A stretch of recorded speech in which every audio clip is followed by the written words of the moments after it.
केवल लड़ाई होती है।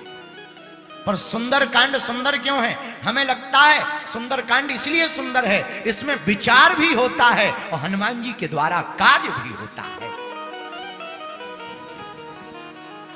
हनुमान जी काम भी करते, विचार भी करते। हमने सुंदरकांड को पढ़ा तो वर्णन आया, कपि मन कीन्ह विचार। पहले विचार किया, फिर दीन मुद्रिका डारी, तब पहले विचार फिर तुरंत काम। क्या गजब का है, पहले विचार करो फिर काम करो। हम लोग पहले काम करते हैं फिर विचार करते हैं। कुछ लोग ऐसे होते हैं, पहले प्रचार करते हैं फिर काम करते हैं फिर विचार करते हैं। कुछ लोग ऐसे, हमारी समझ से ये गलत है, होना ऐसा चाहिए, पहले विचार करो फिर प्रचार करो, पहले विचार करो फिर कार्य करो फिर प्रचार करो। बोलो सीताराम, जोर से बोलो और जोर से बोलो। कथा का मतलब समझना है। कई लोग अर्थ का अनर्थ लगा देते। जैसे एक बार सिरसा में हमारा एक चेला रहता था, आम बेचता था आम। तो एक अंग्रेज आया, बोला हमको हिंदी सीखनी है।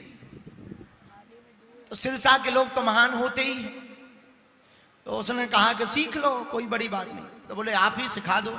बोले हमारा काम तो आम बेचना है, एक काम करो तुम ठिलिया पर खड़े रहो, दुकान पे खड़े रहो, कोई आवे तीन बातें बोलनी है। कोई पूछे आम कैसे, कहना 30 रुपया किलो। फिर कोई कहे अच्छा खराब तो नहीं है, तो कहना कुछ कुछ खराब है।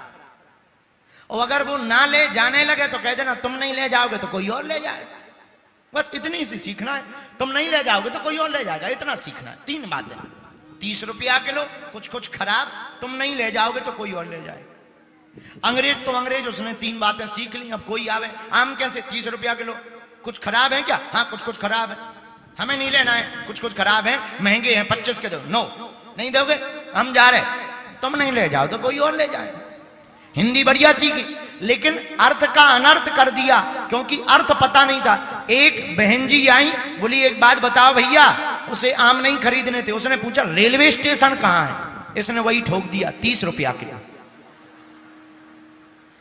तो वह उसका दिमाग खराब हुआ कि हम तो पूछ रहे रेलवे स्टेशन, ये 30 रुपया किलो बता, तुम्हारा दिमाग खराब है क्या? हाँ, कुछ कुछ खराब है,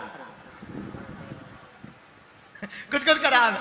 अब उस बहन जी को बड़ी गुस्सा आ गई, बोले ज्यादा अगर तुमने बोला हम तुमको पुलिस थाने ले जाएंगे, तुम नहीं ले जाओगी तो कोई और ले जाएगा। अब बताइए, तो अर्थ का अनर्थ हो गया कि नहीं हो गया? इसको कहते हैं अर्थ का अनर्थ करना। अर्थ क्या है? अर्थ कुछ और है, अनर्थ हो गया। इसलिए मेरे पागल, बिना विचारे जो करे सो पाछे पछताए, तो काम बिगाड़े आपनो जग में होते हंसाए। जग में होते हंसाए, चित्त में चैन न पावे, खान पान सम्मान राग रंग मन ही न भावे। और कहीं गिरधर कबीराय, दुख कछु टरत न टारे, और खटकत हैं जिए माह किए जो बिना विचारे। इसलिए मेरे पागलो, सुंदरकांड की ये सीख को जीवन में उतारो। कौन सी? पहले करो विचार, फिर करो कार्य, फिर करो प्रचार। यही सुंदरकांड है। सुंदरकांड में हनुमान जी विचार करते हैं। एक बात और, हम लोग विचार कर ही नहीं पाते। कारण इतने माया जाल में फंसे हैं कि विचार का टाइम ही नहीं है। आजकल का आदमी इतना बिजी हो गया, इतना बिजी हो गया, अब पूछो मत। हम मुंबई में कथा कर रहे थे कुछ दिन पहले, 2-3 साल हो गए, लॉकडाउन के टाइम की बात है।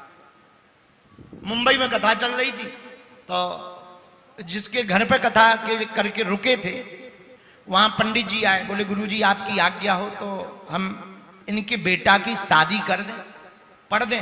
हम कहा पढ़ दो। हम बिजी थे, अपनी किताबें पढ़ रहे थे, मस्त थे। 1 घंटा बाद पंडित जी आ गए। हमने कहा क्यों, शादी हो गई? बोले हो गई। हम कहा 1 घंटे में? बोले इन लोगों को टाइम नहीं था। हमने मन ही मन कहा इसीलिए तो ये चाइना का मॉडल हो गया है विवाह, ज्यादा देर चलता नहीं है, जल्दी से तलाक हो जाता है। लेकिन हमने धीरे से कहा कि बहू कहां है? बोले वो तो अमेरिका में। हमने कहा शादी कैसे हुई? बोले ऑनलाइन हो गई। हम कहा ऑनलाइन कैसे?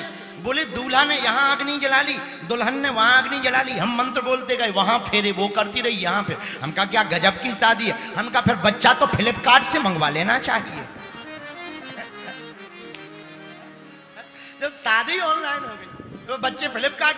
अरे भाई इतने बिजी। हमने कहा कि ऐसा क्यों कर रहे हैं? वो बोले बिजी लोग हैं, ऐसे ही चलता है। हम कहते भगवान हनुमान जी महाराज बचावे, ऐसे बिजी। हम लोग इतने व्यस्त हो गए कि अपने संस्कारों के लिए भी टाइम नहीं है, संस्कृति को पालने के लिए भी टाइम नहीं, संस्कृति पर चलने के लिए भी टाइम नहीं। मेरे पागलो, हम कितने भी व्यस्त रहें पर याद रखो, हम कितने भी मस्त रहें पर हमको एक बात याद रखनी चाहिए, अपने सिद्धांतों के साथ, अपने संस्कारों के साथ कभी भी खिलवाड़ नहीं करना चाहिए। ये विचार करना चाहिए। विचार कैसे होगा? बोलो सीताराम, जोर से बोलो।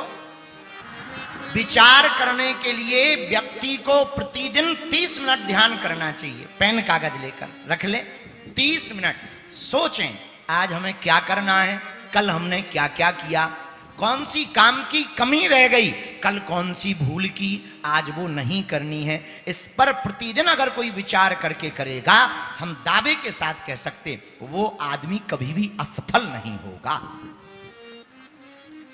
बोलो सीताराम, जोर से बोलो और जोर से बोलो। अच्छा, ये तो बात विचार की होगी, पर सुंदर कांड बड़ा सुंदर है। सुंदर क्यों है? इसमें भक्ति मती माता और हनुमान जी का मिलन हो रहा है। आहा, हनुमान जी राम जी को बहुत मानते। रघुनाथ जी की प्रेयसी भक्ति मता माता श्री माता जानकी जी। भक्ति के बिना नर अधूरा है। नदी पानी के बिना जैसे अधूरी है, सूर्य रोशनी के बिना जैसे अधूरा है, गुरु जैसे ज्ञान के बिना अधूरा है, पंछी जैसे पंख के बिना अधूरा है, आरती जैसे शंख के बिना अधूरी है, गुरु जैसे ज्ञान के बिना, शिष्य जैसे विनम्रता के बिना, विद्यार्थी जैसे अध्ययन के बिना, पत्नी जैसे पति के बिना, घर जैसे पुत्र के बिना अधूरा है, वैसे ही मनुष्य भक्ति के बिना अधूरा है। भक्ति अगर जीवन में नहीं तो जीवन किसी काम का नहीं। जीवन तो 4 दिन का है। कितने दिन का है? अच्छा, आप कहोगे कि ये 4 दिन का क्यों है? इसलिए 4 दिन कि 2 दिन तो तुम सोने में ही निकाल देते। मान लो 100 साल की आयु है तो 50 साल तो तुम सोने में ही निकाल देते। बचे कितने? कितने बचे? 100 साल में अगर 50 वर्ष रातों की सोकर निकाल दिए तो कितने बचे? 50। 50 में अगर 15 साल तुमने बचपन में निकाल दिए, कितने बचे? 35। 35 में तुमने 20 इलू इलू में निकाल दिए। समझ जाओ, लुगाई लड़का दुनियादारी। कितने बचे? 15।